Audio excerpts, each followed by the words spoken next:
This was an IKEA butcher block table, which I was using as my base for my drill press for a very long time. So today we're going to replace it with something a little more appropriate.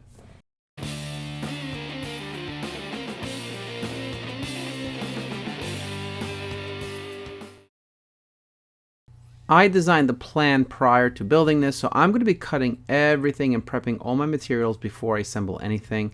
It's just a lot easier that way. If you're interested in building something like this, I do have plans available in my Etsy shop.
Since I already know that I'm not going to be putting a lot of weight in these drawers, I'm not going to get crazy with how I build them. In fact, I'm going to take the easiest route here. I am cutting my bottoms slightly oversized, and then I'm going to glue and nail them to the bottom of each drawer.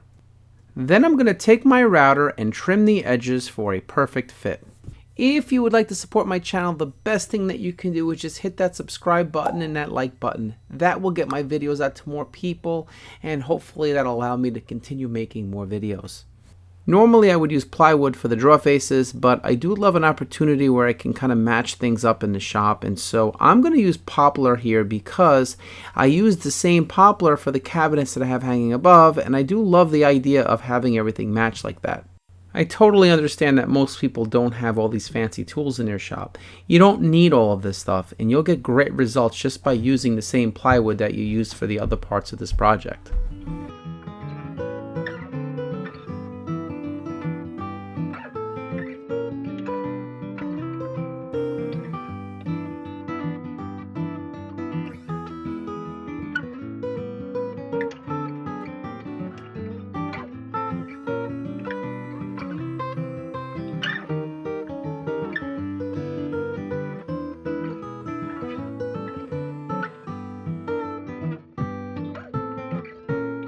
I had the opportunity to repurpose a piece of a butcher block counter, and once it gets run through this sander a few times, it actually looks brand new.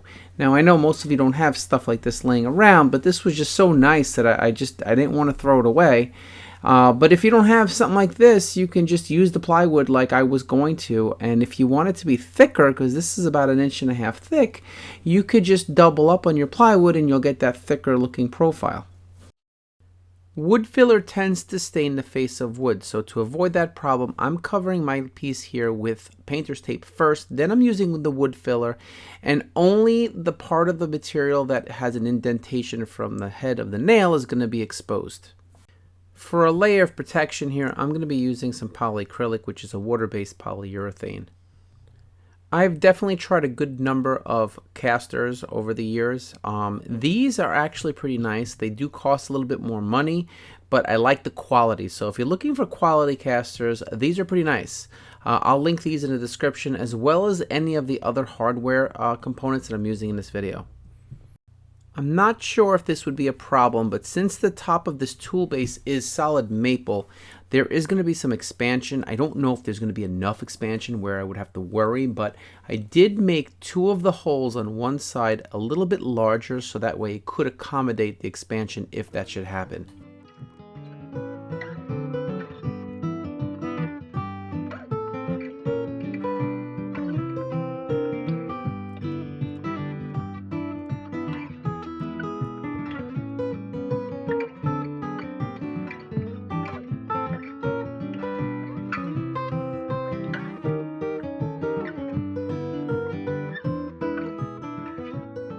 I did make a mistake here, which you're going to see me fix in just a second. I did space these drawers a little bit too close to each other, and I was worried that that might be a problem later on. So I am going to actually shave a little bit more off the tops of these, so that way I have a little bit more of a comfortable spacing in case there is any shifting.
Now that the base is finished, it is time to make the drill press table. So I'm taking 2 pieces of 3/4 inch ply, and I'm going to be gluing them together so that I have a little bit of a thicker, beefier platform to work off of.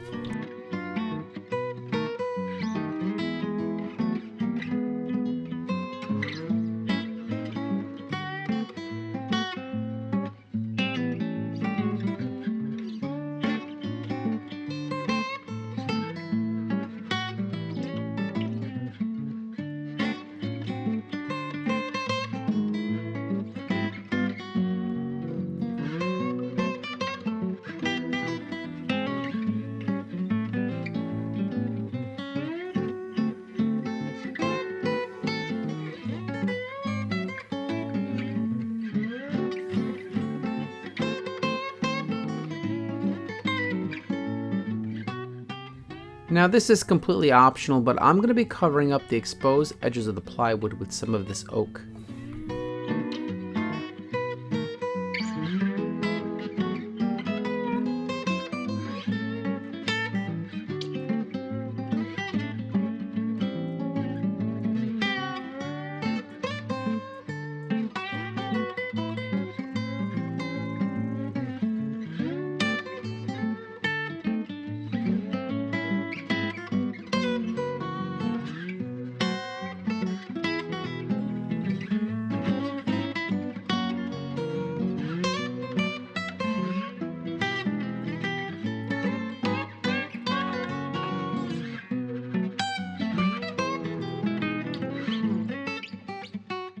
I'm going to be inserting some T-track on the top and bottom of this piece, and so there's a couple of ways you can do this. I'm going to be using a dado stack here, but if you don't have one of these, you could use a router. I find that that might be a little bit more of a process, but if that's what you have, it can be done.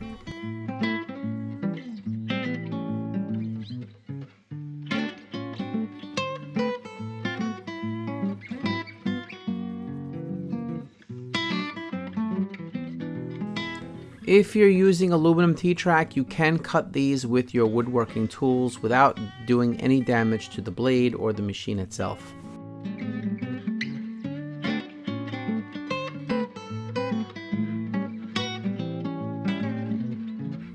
Now I'm hollowing out a section of this, that way I can insert a drill plate and swap it out once it becomes overly used.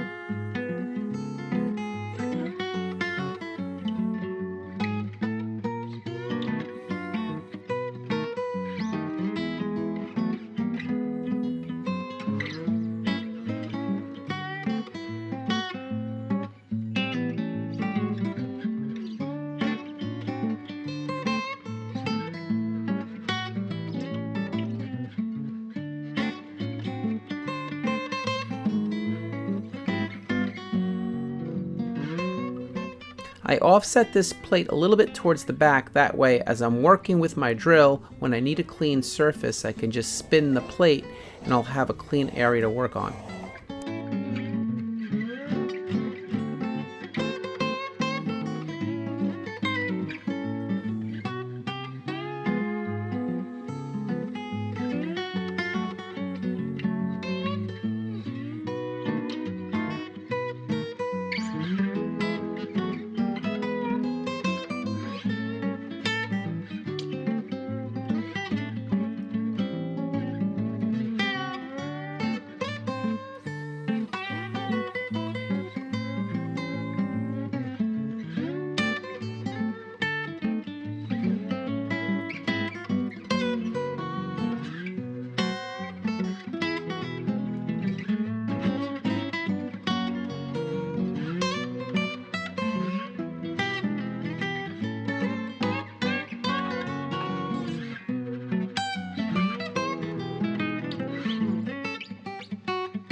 If you're looking to build something like this, plans are available in my Etsy shop. The link is below in the description.